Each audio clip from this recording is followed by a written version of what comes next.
मैं आपको करण के बारे में बताने वाला हूं। वो हर पार्टी में इन्वेस्टमेंट की बातें करता था। क्रिप्टो, स्टॉक्स, रियल एस्टेट, सब पर ओपिनियन देने में उसको बहुत मजा आता था। और उसका दोस्त था सुरेश। सुरेश की हैबिट चुप रहने की, और सुरेश का फोकस बोलने की बजाय काम करने पर ज्यादा होता था। 10 साल बाद करण अभी भी प्लान बना रहा है, और सुरेश उसने अर्ली रिटायरमेंट ले ली। अब ये सब कैसे हुआ तो आपको बता दूं मेरे दोस्त। यहां फर्क था उन नियमों का जो सुरेश ने अपने जीवन में अपनाए, और आज के इस वीडियो में मैं आपको वही सारे नियम बताने वाला हूं। Rule number 1, talk less, invest more. ये रूल कहता है आप अपने इन्वेस्टमेंट के बारे में जितना कम बात करोगे, आप उतने ही फायदे में रहोगे। अब आप सोचोगे कि ऐसा क्यों? ऐसा इसलिए मेरे दोस्त, क्योंकि जब तुम किसी को बताते हो यार मैंने इस स्टॉक में डाला है, तो 2 चीजें होती हैं। पहली, वो तुम्हें डिस्करेज करेगा और तुम डीमोटिवेट हो जाओगे। दूसरी, तुम्हारा ब्रेन सोचता है ये तो हो गया, और तुम काम कम करते हो। साइकोलॉजी में इसे कहते हैं सोशल रियलिटी। जब हम किसी को गोल बताते हैं तो ब्रेन को लगने लगता है कि अब तो काम हो गया, तो आप अपने काम में एफर्ट्स कम लगाने लगते हैं, और उस काम को करने में आपका उत्साह कम हो जाता है और मोटिवेशन खत्म हो जाती है। अब सुरेश का तरीका यही था। उसका फोकस चुपचाप इन्वेस्टमेंट करने पर था, कोई शोर नहीं।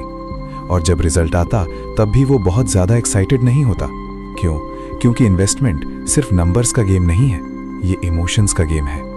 एक बात याद रखना, स्मार्ट इन्वेस्टर वही है जो अपने पैसे से ज्यादा अपने इमोशंस को कंट्रोल करना जानता है।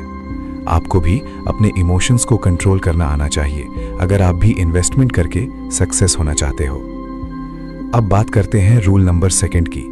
मार्केट देखो, सुनो मत, इग्नोर द नॉइज। 2020 में जब कोविड आया था, मार्केट एकदम से डाउन हो गया था, और कई लोगों की जॉब्स भी चली गई थी, और हर न्यूज़ चैनल पर एक ही हेडलाइंस हाईलाइट होती थी, रिसेशन रिसेशन रिसेशन। और सबको लगता था अब सब कुछ बिक जाएगा। करण ने इसी डर से सब सेल कर दिया, लेकिन सुरेश ने ऐसा बिल्कुल नहीं किया। उसने न्यूज़ हेडलाइंस को इग्नोर किया और अपना टीवी ऑफ करके फोन साइड में रखा और थोड़ी देर सोचा और इन्वेस्टमेंट करने का डिसीजन लिया। 2021 में एक बार फिर से मार्केट ऊपर उठने लगा।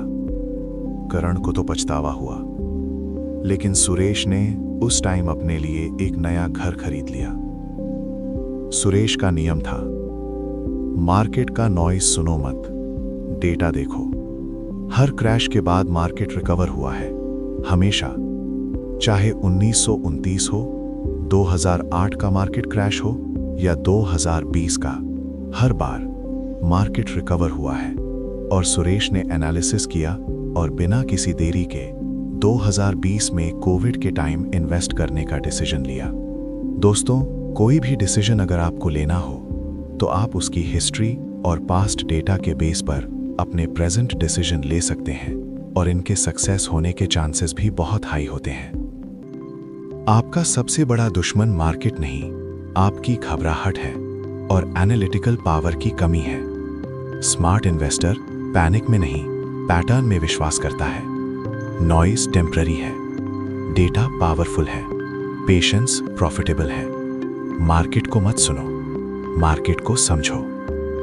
रूल नंबर 3 कहता है, सिस्टम बनाओ, डिसीजन नहीं। Automate your wealth. सुरेश हर महीने एक ही काम करता था। 1 तारीख को सैलरी आई, 2 तारीख को SIP कट हो गई। बस उसने कभी नहीं सोचा इस महीने मार्केट ऊपर है या नीचे, अभी इन्वेस्ट करूं या रुकूं, क्योंकि उसने एक सिस्टम बना लिया था। उसे अपनी सैलरी का कुछ % इन्वेस्ट करना ही है, और सिस्टम में इमोशंस नहीं होते। वॉरेन बफेट ने कहा था, investing is simple but not easy. Simple इसलिए क्योंकि फॉर्मूला सीधा है, इजी नहीं क्योंकि इमोशंस बीच में आ जाते हैं। डिसीजन को ऑटोमेट करो। जब डिसीजन ऑटोमेटिकली होगा, इमोशंस अफेक्ट नहीं करेंगे। रूल नंबर 4, टाइम तुम्हारा असली हथियार है, कंपाउंड है जादू। एक बार आइंस्टाइन से किसी ने पूछा, दुनिया का सबसे बड़ा आश्चर्य क्या है? आइंस्टाइन ने कहा, कंपाउंड इंटरेस्ट। सुरेश ने यही समझा था 25 साल की उम्र में। उसने 5,000 रुपए पर महीना इन्वेस्ट करना शुरू किया, बस 5,000। 30 साल बाद 12% एवरेज रिटर्न पर वो अमाउंट बन गई 1.76 करोड़। और करण, उसने 35 साल में इन्वेस्ट करना शुरू किया, 10,000 रुपए पर मंथ, यानी डबल। 20 साल बाद वो बना सिर्फ 99 लाख। डबल इन्वेस्ट किया, कम मिला। क्यों? क्योंकि 10 साल का टाइम कोई पैसा नहीं खरीद सकता। सुरेश का रूल 4, जल्दी शुरू करो, छोटा शुरू करो, पर शुरू करो आज। कल का वेट मत करो, परफेक्ट टाइम कभी नहीं आता। तो अब तुम्हारे पास हैं सुरेश के 4 रूल्स। रूल 1, बात कम, इन्वेस्ट ज्यादा। रूल 2, नॉइज इग्नोर करो, डेटा देखो। रूल 3, सिस्टम बनाओ, इमोशंस हटाओ। रूल 4, आज शुरू करो, क्योंकि टाइम ही सबसे बड़ा रिटर्न देता है। अब सवाल सिर्फ एक है, तुम करण बनोगे जो डर में डिसीजन लेता है, या सुरेश जो डेटा पर भरोसा करता है और चुपचाप ग्रो करता है? चॉइस तुम्हारी है।